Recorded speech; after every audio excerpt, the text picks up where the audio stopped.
Are you tired of searching through settings to change your Smartsheet password?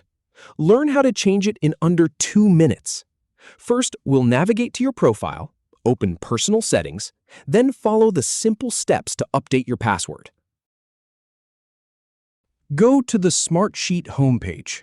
Click Profile icon at lower left. Select Personal Settings from the menu. Find Password section on left.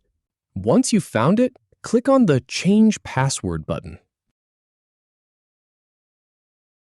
Start by entering your current password in the first field.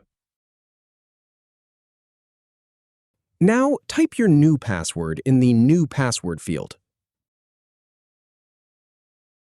Then, retype that same new password in the Confirmation field. Finally, click the Save button, and you're all set. Your password has been updated.